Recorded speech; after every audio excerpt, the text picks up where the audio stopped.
Bosanlah asyik baca buku ni. Tak ada cara lain ke untuk kita tahu dan kaji tentang sejarah selain daripada baca buku? Nak tahu tak? Saya ada satu cara untuk mengetahui sejarah dengan lebih menarik. Selain daripada sejarah tulisan, kita juga ada sejarah lisan, iaitu kita mendengar cerita orang dahulu ataupun orang lain untuk mengetahui sejarah dengan lebih mendalam dan lebih menarik. Kaedah ini lebih menarik, kan? Sejarah lisan ialah satu kaedah kajian sejarah yang diperoleh melalui temu bual dengan individu yang mempunyai pengalaman atau pengetahuan tentang sesuatu masa lalu. Oleh itu, sejarah lisan membantu melengkapkan catatan sejarah dan memberi gambaran yang lebih menyeluruh tentang sesuatu peristiwa. Mari kita sama-sama lihat sejarah lisan yang saya tengah kaji dan lakukan. Jom! Kalau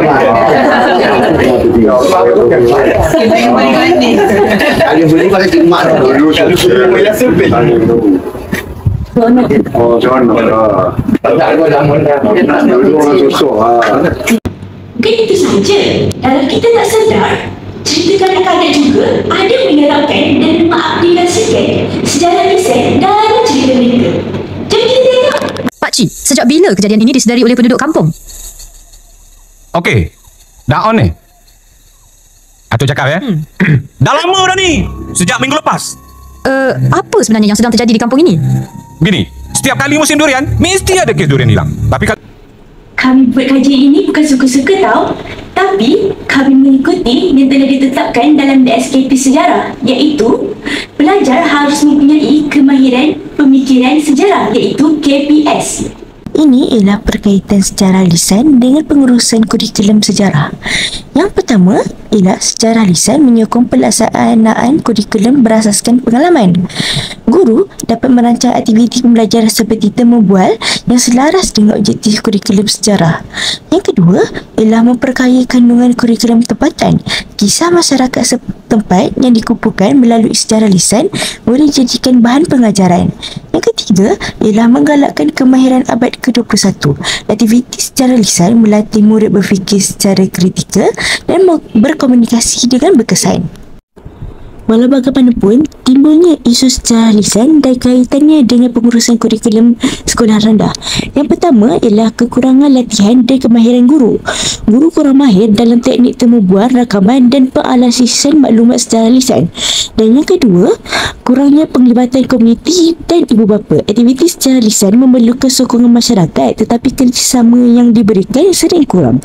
Dan yang ketiga ialah keterbatasan sumber dan peralatan. Tiada kemudahan seperti perakam suara, kamera ataupun akses kepada bahan sejarah tempatan. Ini adalah cadangan penambahbaikan guru sejarah dalam pengurusan sejarah lisan. Yang pertama, guru perlu meningkatkan kemahiran profesional. Sebagai contoh, guru perlu mengikuti kursus bengkel atau pelatihan berkaitan dengan kaedah sejarah lisan. Yang kedua ialah guru mengintegrasikan teknologi digital. Guru perlu menggunakan peralatan seperti laptop, telefon pintar dan aplikasi Google Form, Canva ataupun sebagainya untuk merekod dan membentangkan hasil temu bual dengan lebih menarik.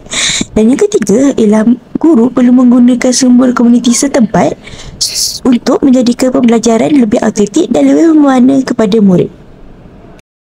Guru juga harus bijak memanfaatkan teknologi supaya murid dapat menguasai sejarah lisan dengan berkesan. Mari saya tunjukkan contoh.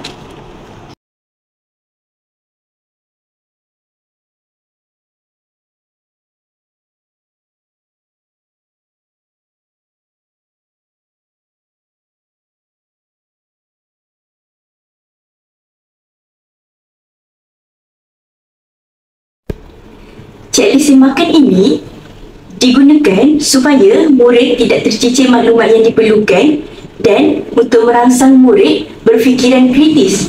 Guru juga boleh menyemak gerak kerja murid dengan segera dan serta-merta.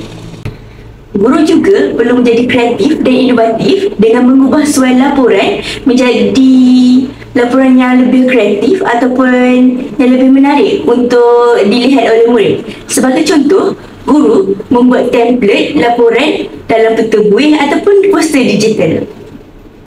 Mari saya tunjukkan contoh.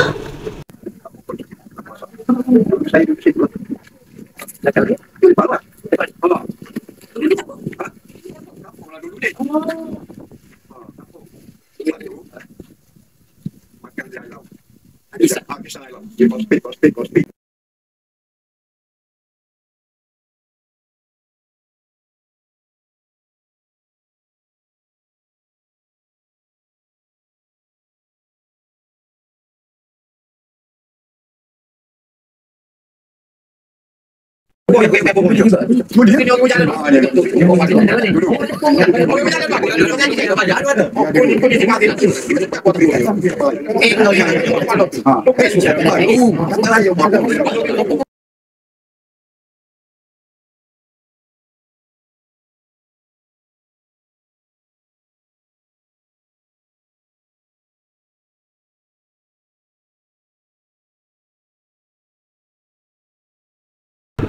Perkara ini dapat menarik minat murid untuk mengetahui tentang sejarah kerana tidak banyak tulisan dan lebih banyak visual.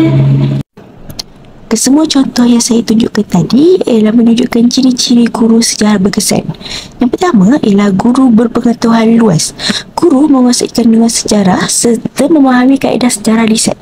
Yang kedua ialah guru kreatif dan inovatif. Seperti mana contohnya saya tunjuk tadi, guru membuat bubble map ataupun peta buih untuk membuat laporan dengan lebih menarik. Dan yang ketiga ialah guru berorientasikan kolaboratif. Guru menggalakkan murid berada dalam satu kumpulan untuk membuat kajian lapangan ataupun sejarah lisan. Seperti yang saya tunjukkan contoh dalam kajian sejarah lisan yang telah saya buat. Sekarang sudah tahu kan sejarah lisan ini sangat menarik untuk kita mengetahui suatu peristiwa ataupun sejarah. Jika mahu tahu lebih lanjut, boleh scan QR code di bawah untuk pergi ke Google Site dan mendapatkan template yang saya tunjukkan di dalam video. Semoga bermanfaat. Sekian, terima kasih.